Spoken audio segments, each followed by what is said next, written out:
Legends never die when the world is calling you. Can you hear them screaming out your name? Legends never die. They never lose hope when everything's cold and fighting's new. It's deep in their bones, they'll run into smoke when the fire is fierce. Oh, pick yourself up, guys. Legends never die. Legends never die. Legends never die. Legends never die. Legends never die. Bismillahirrahmanirrahim. Assalamualaikum warahmatullahi wabarakatuh. Perkenalkan, nama saya Muhammad Alifillah, kelompok 1. Di sini saya akan menjelaskan materi pasar modal. Baiklah, bismillahirrahmanirrahim. Pasar modal merupakan sarana pendanaan bagi perusahaan dan pemerintah dan sebagai sarana kegiatan berinvestasi bagi pemilik dana. Dengan demikian, pasar modal memfasilitasi berbagai sarana dan prasarana kegiatan jual beli dan kegiatan terkait lainnya. Pasar modal memiliki besar bagi perekonomian suatu negara karena pasar modal menjalankan dua fungsi sekaligus, fungsi ekonomi dan fungsi keuangan. Manfaat pasar modal bisa dirasakan baik oleh investor, emiten, pemerintah, dan masyarakat. Bagi investor, manfaat dari pasar modal antara lain: 1. Wahana investasi. 2. Meningkatkan kekayaan. Bagi emiten, perusahaan, manfaat dari pasar modal antara lain: 1. Sumber pembiayaan. 2. Penyebaran kepemilikan perusahaan. 3. Keterbukaan dan profesionalisme. Bagi pemerintah dan masyarakat, manfaat dari pasar modal antara lain: 1. Lapangan kerja. 2. Mendorong laju pembangunan. Para pelaku pasar modal Indonesia. 1. PT Bursa Efek Indonesia.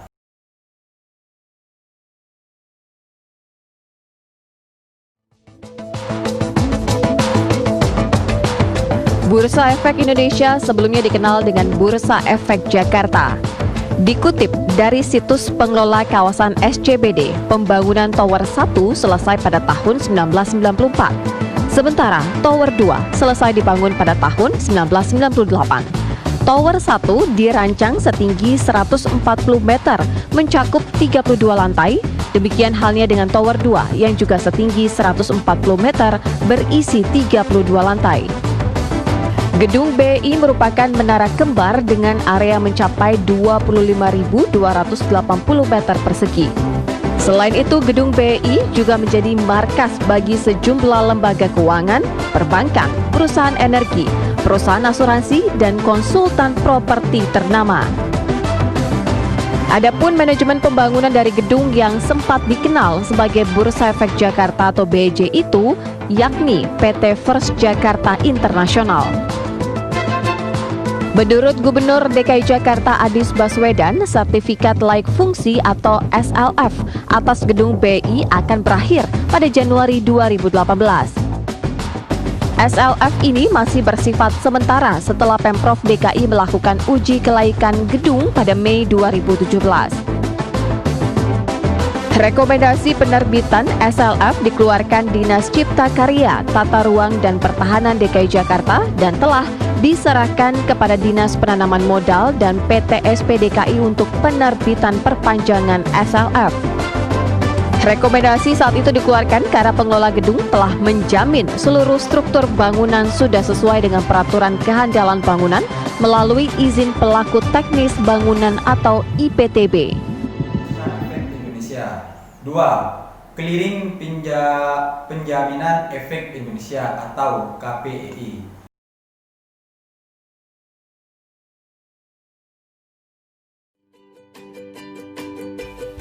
Ingin berinvestasi di pasar modal? Percayakan saja ke perusahaan kami yang sudah dijamin oleh KPEI.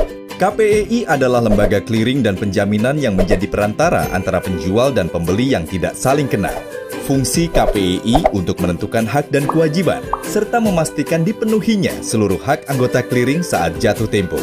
Jadi, jika terjadi kegagalan penyelesaian dari anggota clearing tertentu, anggota clearing lainnya tetap menerima hak-haknya. Hadirnya KPEI membuat penyelesaian transaksi bursa menjadi aman, efisien, dan terjamin. KPEI. 3. Kustodian Sentral Efek Indonesia atau KSEI.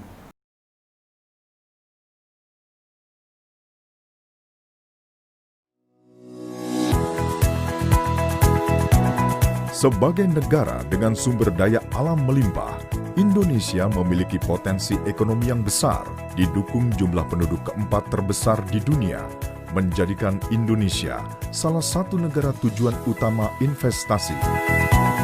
Stabilitas ekonomi dan politik ikut serta mendorong pertumbuhan investasi Indonesia. Pasar modal menjadi salah satu alternatif utama investasi pilihan masyarakat. Kustodian Sentral Efek Indonesia atau KSEI adalah satu-satunya lembaga penyimpanan dan penyelesaian sesuai amanah Undang-Undang Nomor 8 Tahun 1995 tentang pasar modal. KSEI merupakan self-regulatory organization bersama Bursa Efek Indonesia dan Clearing Penjaminan Efek Indonesia.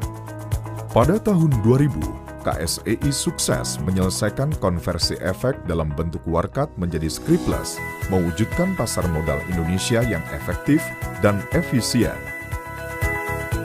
KSEI menyelenggarakan jasa penyimpanan dan penyelesaian transaksi seluruh saham dan efek lain di pasar modal secara elektronik, didukung sistem berteknologi mutakhir CBS.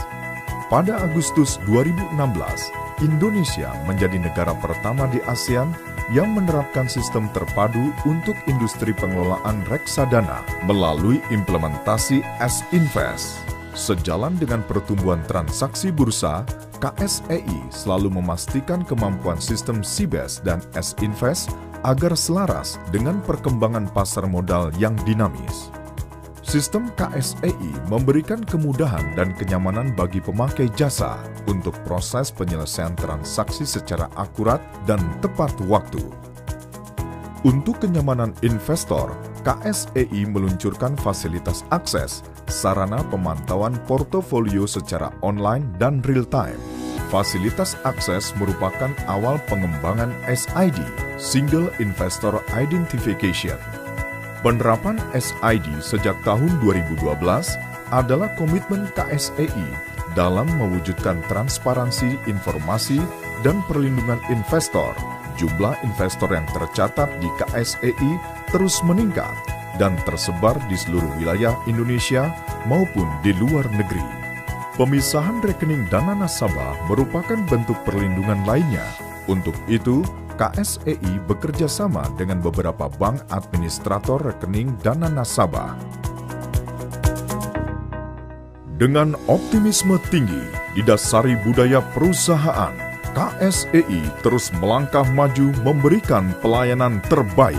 Berbagai terobosan dan inovasi dilakukan KSEI untuk mengukir tonggak sejarah baru sebagai langkah nyata mewujudkan pasar modal yang semakin maju dan berdaya saing global.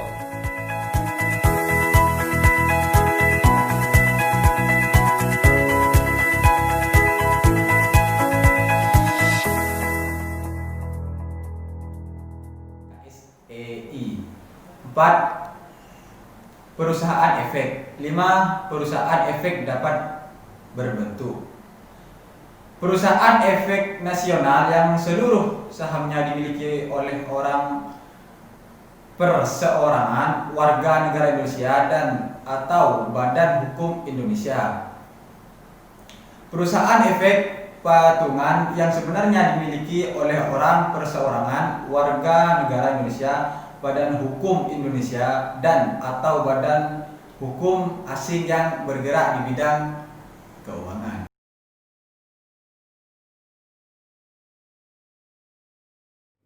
Perusahaan efek adalah pihak yang melakukan kegiatan usaha sebagai penjamin emisi efek, perantara pedagang efek, dan atau perusahaan manajer investasi.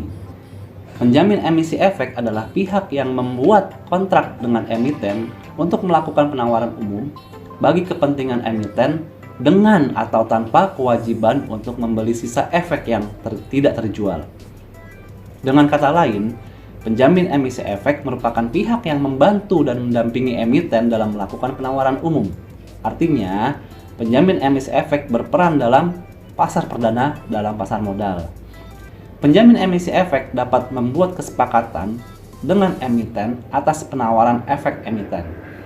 Apabila terdapat sisa efek yang tidak terjual, penjamin emisi efek dapat membeli keseluruhan efek tersebut atau disebut full commitment, atau dapat juga tidak membeli efek tersebut atau disebut juga dengan best effort.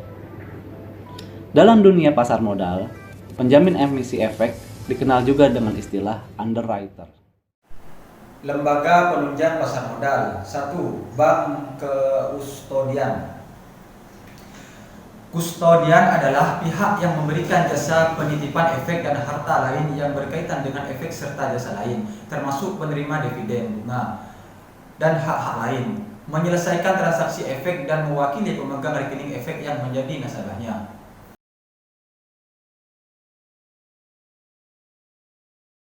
Nah, mungkin banyak dari kalian yang udah tahu soal reksadana, dan reksadana itu dikelola sama yang namanya manajer investasi.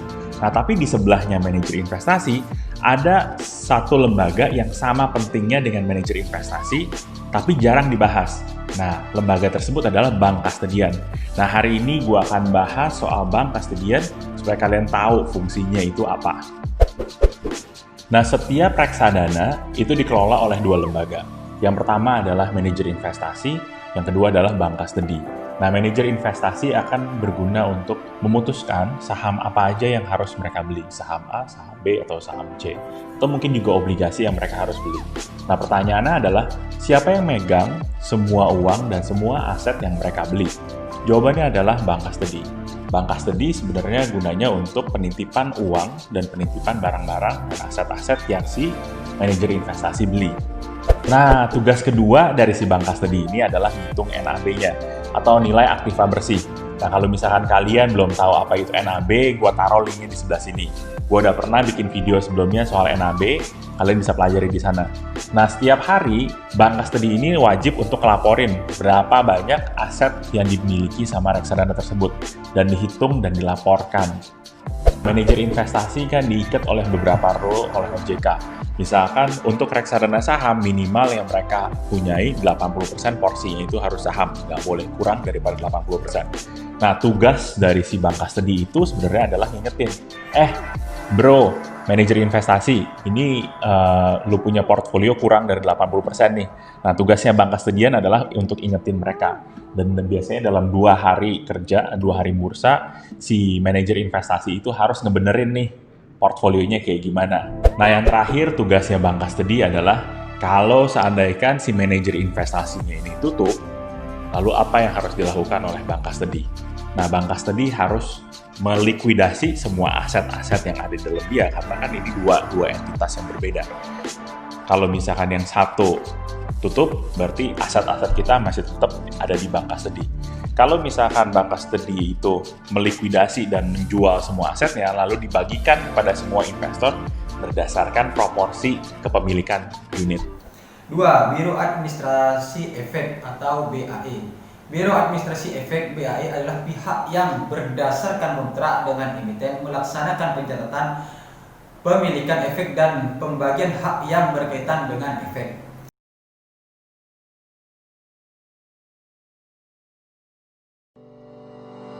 Dengan visi menciptakan lapangan pekerjaan yang seluas-luasnya, melalui tenaga kerja profesional dan menghadapi tantangan sumber daya manusia di era digital. PT BSR Indonesia hadir sejak tahun 2008 sebagai perusahaan penyedia sumber daya manusia, biro administrasi efek, kontak center, dan jasa lainnya yang profesional dan terpercaya. PT BSR Indonesia terus tumbuh berkembang dan melakukan ekspansi usaha dengan cepat, terarah, dan terdepan. PT BSR Indonesia fokus pada 4 layanan utama jasa.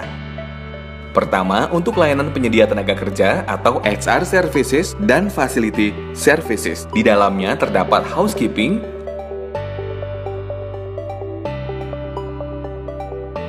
gondola, landscape, dan security. PT BSR Indonesia memberikan lingkup layanan meliputi tenaga kerja atau manpower beserta plotting kerja. Kedua, PT BSR Indonesia memberikan pelayanan jasa kontak center berupa order taking, customer service, dan call center.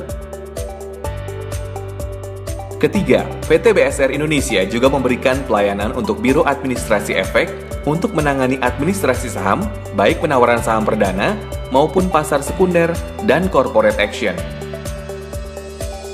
Keempat, PT BSR Indonesia juga menyediakan jasa catering, menyajikan makanan yang lezat dan sehat dengan menu Indonesia dan internasional yang mengutamakan standar kualitas kalori.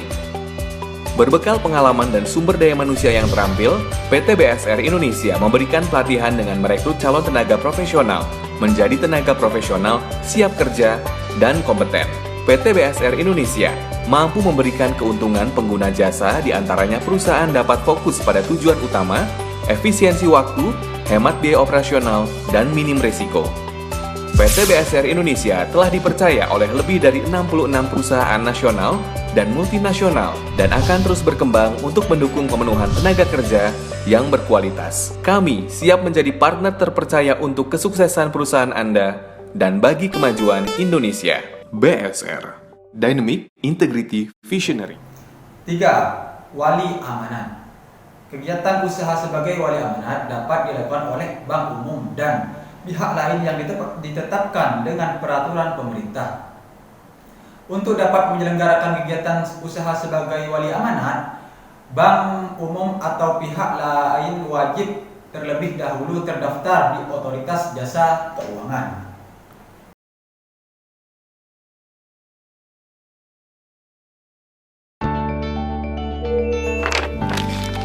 Dinamika perjalanan bisnis yang seringkali menghadapi berbagai tantangan membutuhkan suatu alternatif sumber pendanaan. Pasar modal merupakan alternatif sumber pendanaan bagi perusahaan atau corporate untuk mendukung pertumbuhan dan memperluas jaringan bisnis. Bank BRI sebagai bank terpercaya yang memiliki pengalaman dan jaringan yang luas, serta didukung sumber daya manusia yang profesional. Sejak 1996, Bank BRI menghadirkan Wali Amanat BRI, yaitu sebuah pelayanan jasa di mana Bank BRI bertindak sebagai pihak yang mewakili setiap investor yang menanamkan asetnya melalui pembelian efek yang diterbitkan oleh issuer. Dengan komitmen yang tinggi sebagai wali amanat, Bank BRI menjaga kepercayaan para investor, yaitu sebagai wakil dalam penerbitan suatu efek yang bersifat hutang, mewakili kepentingan investor baik di dalam ataupun di luar pengadilan, monitoring pembayaran kupon dari issuer, memberikan masukan terkait kewajiban issuer sesuai dengan perjanjian perwali amanatannya, melakukan uji tuntas atau due diligence terhadap penerbitan efek oleh issuer, mengelola jaminan dari penerbitan efek oleh issuer, mengadakan dan memimpin rapat umum pemegang efek. Selain memberikan komitmen yang tinggi untuk investor, Wali Amanat BRI juga menjaga kepercayaan para issuer, yaitu sebagai security agent, yaitu pihak yang memberikan jasa menata dokumen yang terkait dengan perjanjian perwali amanatan, dokumen pengikat lainnya, serta surat-surat jaminan yang terkait dengan penerbitan efek atau surat berharga yang bersifat hutang. Wali Amanat BRI juga dapat bertindak sebagai escrow agent. Wali Amanat BRI sangat mengerti dalam menjembatani kepentingan dari issuer dan investor, memberikan yang terbaik dan bekerja secara profesional untuk menguntungkan kedua belah pihak adalah hal yang dijunjung oleh Wali Amanat BRI. Hubungi Bank BRI sebagai wali amanat Anda dan percayakan kami sebagai mitra dalam pengembangan bisnis Anda.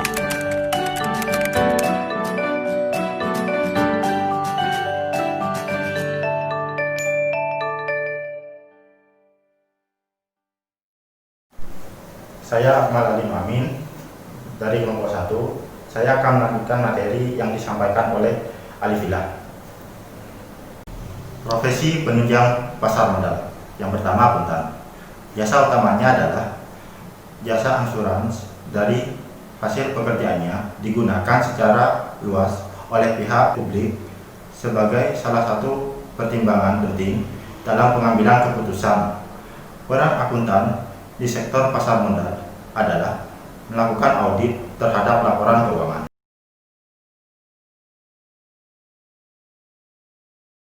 Profesi akuntan publik merupakan suatu profesi yang memiliki izin negara untuk melakukan praktik sebagai akuntan swasta yang bekerja secara independen. Tugas dari akuntan publik ini antara lain melakukan analisis laporan keuangan, audit laporan keuangan, melakukan audit pajak, dan lain sebagainya. Sementara itu, peranan akuntan publik adalah untuk menciptakan lapangan kerja, membantu peningkatan tax rasio, hingga mengamati peningkatan kredibilitas dan akuntabilitas negara di mata internasional. Banyaknya peluang yang menjanjikan untuk profesi akuntan publik, Accounting Program BINUS University mengadakan karir seminar bertemakan Journey to Become Trusted Professional. Dengan menghadirkan Denny Purhadianto selaku Eksekutif Director dari IAPI, topik ini dibawakan melalui pengalaman dan pemahamannya terkait akuntan publik. Topik ini diangkat lantaran sejalan dengan salah satu visi dan misi dari jurusan akuntansi BINUS, di mana BINUS ingin mempersiapkan mahasiswanya untuk siap menjadi akuntan profesional di berbagai industri dan mengejar gelar lanjutan dalam bidang akuntansi. IAPI sendiri merupakan Institut Akuntan Publik Indonesia yang telah melahirkan banyak akuntan publik sukses. Institut ini juga merupakan satu-satunya organisasi nasional profesi akuntan publik yang diakui di Indonesia. IAPI memiliki otoritasi untuk menyelenggarakan ujian sertifikasi akuntan publik dan mengeluarkan designation tersebut. Laporan keuangan. Yang kedua, konsultan hukum. Konsultan hukum adalah ahli hukum yang memberikan pendapat hukum kepada pihak lain. Konsultan hukum memiliki peran penting dalam proses penawaran.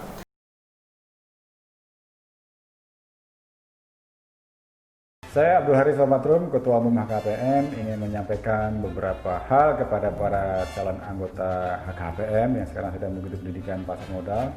Apa yang harus diperhatikan untuk menjadi konsultan hukum pasar modal yang sukses? Pertama, pengetahuan di bidang hukum secara umum, sudah pasti. Kedua, pengetahuan hukum di bidang pasar modal yang dari waktu ke waktu selalu berkembang. Dan pengetahuan hukum di bidang jasa keuangan secara umum. Di samping itu, selain pengetahuan, butuh juga integriti. Ini yang harus dibangun dari awal.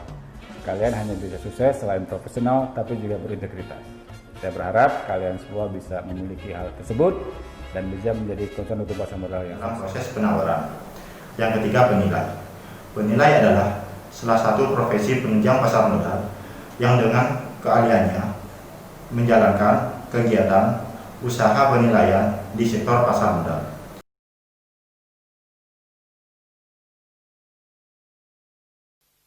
Ketua Umum MAPI Oki Danuza mengatakan saat ini pengguna jasa penilai sangat banyak, baik dari swasta maupun pemerintah. Pihaknya mengaku akan terus memperjuangkan agar pemerintah dan DPR segera melahirkan rancangan undang-undang penilai. Mengingat UU Penilai tidak hanya melindungi profesi penilai, melainkan juga penggunanya, yakni masyarakat. MAPI berharap pemerintah dan DPR menjadikan agenda RUU Penilai sebagai prioritas. Yang keempat, notaris. Notaris adalah pejabat umum yang berwenang membuat akte otentik. Notaris yang melakukan kegiatan di pasar modal wajib terdaftar di Otoritas Jasa Keuangan.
perusahaan pemeringkat efek.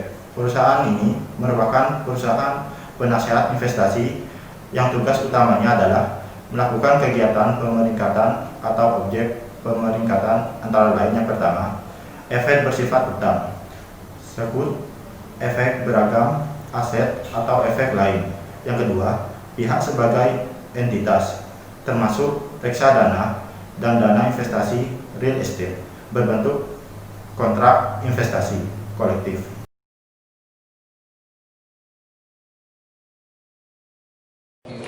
Iya, pemirsa, masih di Market Review dan kita bahas perkembangan industri multi finance di 2019. Pak Hendro, kita lanjutkan kembali. Tadi sempat Anda singgung beberapa perusahaan yang diberikan peringkat oleh Pevindo. Tapi sebenarnya Pak Hendro, faktor-faktor apa saja yang Pevindo perhatikan dan melakukan pemeringkatan atas perusahaan multi finance ini? Ya, jadi kami sudah memiliki metodologi pemeringkatan untuk perusahaan pembiayaan atau multi finance, di mana yang kami perhatikan dari aspek bisnis untuk industri multi finance adalah market position, yang mana itu mencerminkan pangsa pasar perusahaan pembiayaan dan keunggulan bisnis perusahaan pembiayaan.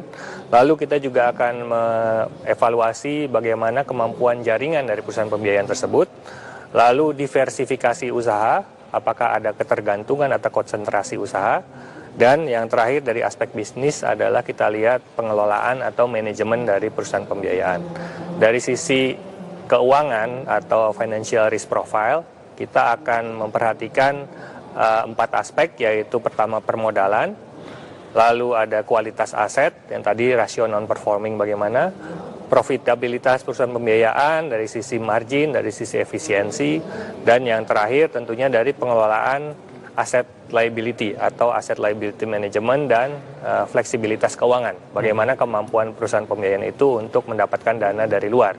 Dan faktor terakhir yang mana juga kita selalu perhatikan dalam melakukan pemeringkatan terhadap suatu perusahaan, termasuk perusahaan pembiayaan, adalah parent support atau dukungan dari induk. Karena ini juga bisa menentukan hasil akhir dari peringkat suatu perusahaan pembiayaan, di mana yang kita lihat bagaimana capability atau kemampuan dari induk dalam memberikan dukungan, dan juga bagaimana kepentingan perusahaan pembiayaan tersebut di mata grup atau induk perusahaan. Oke, nah dari beberapa indikator yang sudah Anda sampaikan tadi, balik lagi kepada perusahaan pembiayaan yang terafiliasi dengan yang independen. Ini tampaknya dari beberapa poin ini posturnya lebih banyak kepada perusahaan pembiayaan yang terafiliasi, yang bergabung dalam satu grup dibandingkan dengan independen. Iya, betul. Jadi memang yang tadi Bapak sempat highlight atau ada ilustrasi mengenai komposisi peringkat perusahaan pembiayaan, memang sebagian besar perusahaan pembiayaan yang kami rating dengan tingkat yang tinggi, ya, misalnya di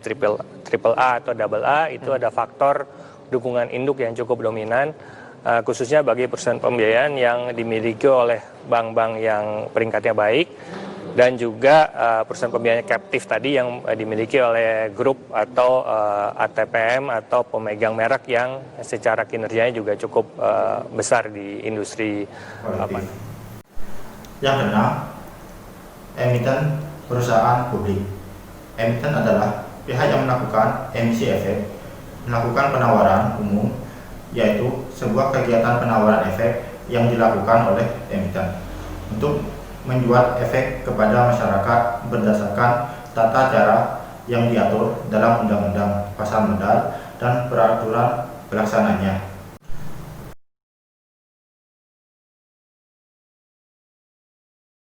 Emiten meroket sepanjang Agustus 2019, siapa saja akan kita lihat langsung. Yang pertama ini ada TPIA atau Chandra Asri Petrochemical, di mana Anda lihat di sini Chandra Asri Petrochemical IPO-nya tahun 1996. Ini adalah rentan 5 tahunan hingga Agustus 2019. Data terakhir ditunjukkan di sini meroket di bulan Agustus. Di sini kalau kita lihat secara rentan 5 tahunan itu sudah berada di angka 1166% dengan harganya di sini di kisaran Rp8.800. Inilah rekor tertinggi di mana Anda lihat di sini meroket di akhir 2019 di bulan Agustus kemarin, dan juga mencatatkan laba bersih sebesar $17 juta Amerika Serikat untuk kuartal 1 2019 total asetnya berada di angka 3 miliar dolar Amerika Serikat dan kewajibannya lebih kecil di sini 1,2 miliar, dan yang perlu Anda perhatikan di sini adalah price earning ratio-nya di mana dikatakan 160,76 kali. Ini biasanya mereka yang berinvestasi saham itu melihat pernya di sini dikatakan karena ini bisa membandingkan apakah harga saham itu mahal atau tidak dari berbagai peers pada lini bisnis yang sama. Di mana Chandra Asri Petrochemical tentunya bekerja di bidang bahan-bahan kimia yang kemudian akhirnya dibeli oleh para investor dan dikatakan oleh analis menjadi satu saham yang paling moncer karena mendapat sentimen harga komoditas yang turun adalah bahan dasar daripada Chandra Asri Petrochemical. Tentunya ini menjadi tenaga lebih untuk mengolah perputaran keuangan. Yang ketujuh, pemodal atau investor. Pemodal atau investor adalah pihak yang memiliki kelebihan dana dan membutuhkan instrumen di pasar modal sebagai sarana berinvestasi.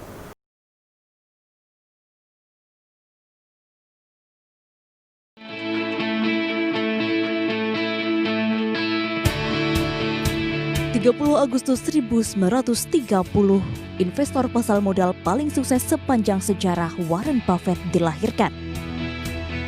Lahir dari keluarga pengusaha, membuat Buffett sudah sangat erat dengan dunia investasi. Sejak kecil, Buffett sudah berkecimpung ke dunia pasar modal lantaran sang ayah Howard Buffett adalah seorang broker pasar modal.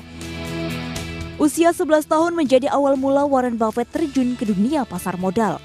Kala itu Buffett kecil membeli saham perdananya seharga $38 per saham. Sialnya, awal perkenalan Buffett dengan saham tidaklah menyenangkan. Karena saham perdana Buffett langsung merosot ke $27 per saham.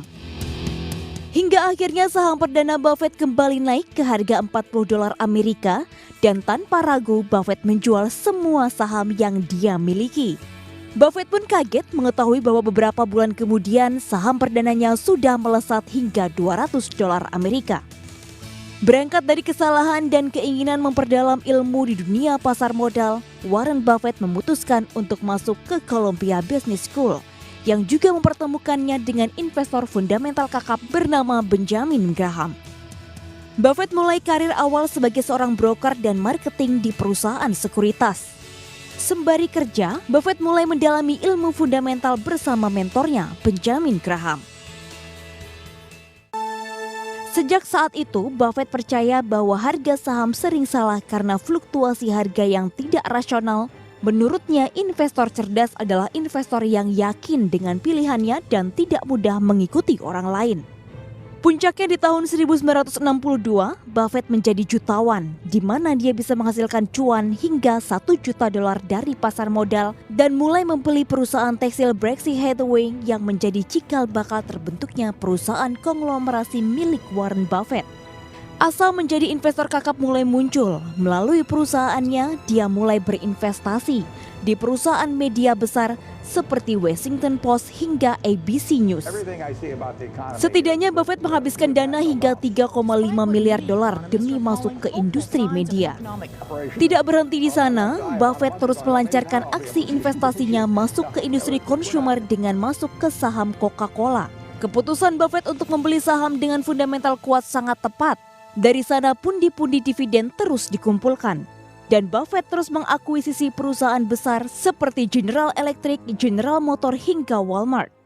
Puncaknya, pada 14 Agustus 2014, harga saham Berkshire Hathaway berhasil mencapai $200.000 Amerika per saham untuk pertama kalinya dengan kapitalisasi perusahaan mencapai $328 miliar. Ini juga menjadikan Warren Buffett menjadi orang terkaya dengan kekayaan $82 miliar. Filosofi kesabaran dan berdasar pada fundamental menjadi bukti nyata kesuksesan Warren Buffett di pasar modal.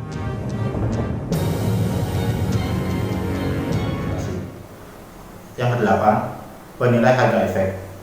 Lembaga penilai harga efek wajar efek seperti saham, obligasi, dan surat berharga lainnya dan menyediakan informasi secara objektif, independen, kredibel, dan dapat dipertanggungjawabkan.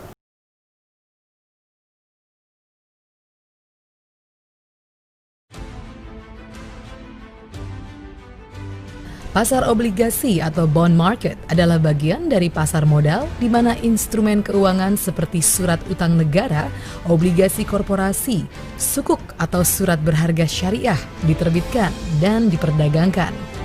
Pasca krisis ekonomi 1997 yang menimpa Indonesia, pasar obligasi Indonesia memainkan peran penting sebagai sarana untuk memobilisasi sumber dana jangka panjang yang digunakan untuk pembiayaan pembangunan negara maupun pengembangan bisnis usaha.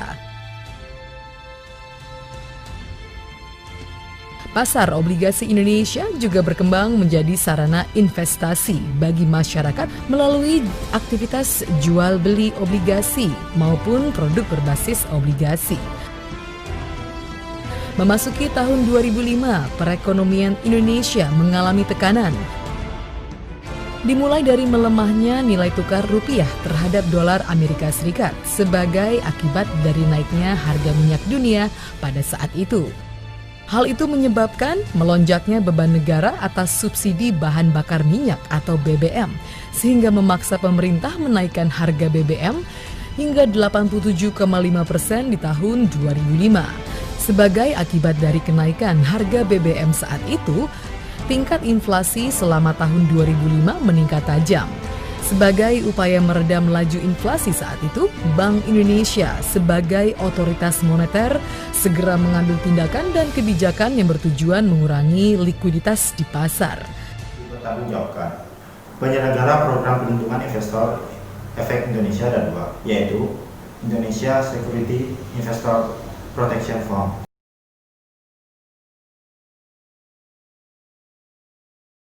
Apakah Anda akan atau sudah berinvestasi di pasar modal, namun Anda ragu akan perlindungan aset investasi Anda?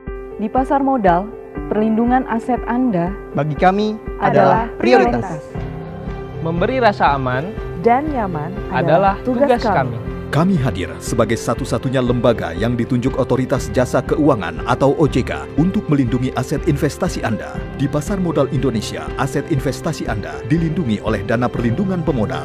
Berbekal nomor tunggal identitas pemodal atau SID, secara otomatis Anda mendapat perlindungan atas risiko kehilangan aset investasi akibat penyalahgunaan wewenang oleh pihak tertentu.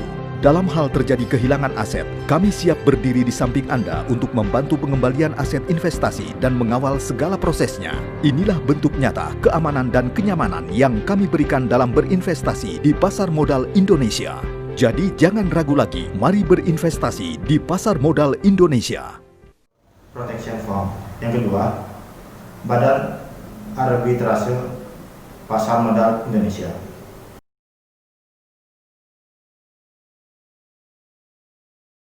Literasi keuangan, saya kira juga literasi mengenai arbitrase mediasi juga suatu PR juga, nggak hanya pasar modal, jasa keuangan. Jadi Anda ingin mengatakan ini lebih banyak karena ketidaktahuan juga dari pelaku pasar begitu. Modal bahwa ada mediasi atau media penyelesaian sengketa bernama arbitrase pasar modal. Tidak hanya pasar modal ya, Indonesia juga. Oke, dasar hukum pendirian BAPMI itu apa? Kami ada Undang-Undang 30 tahun 99 mengatur mengenai arbitrase. Tetapi bukan berarti sebelum tahun 90 itu nggak ada undang-undang yang mengatur itu, tapi ada undang-undang zaman Belanda yang mengatur itu.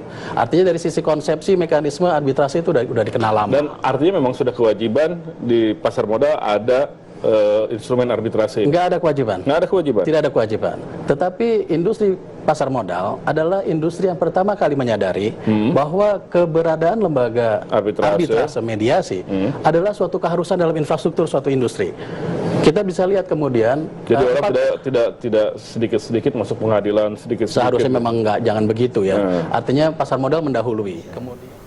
Sekian materi yang saya sampaikan. Kurang lebihnya saya mohon maaf. Wassalamualaikum warahmatullahi wabarakatuh.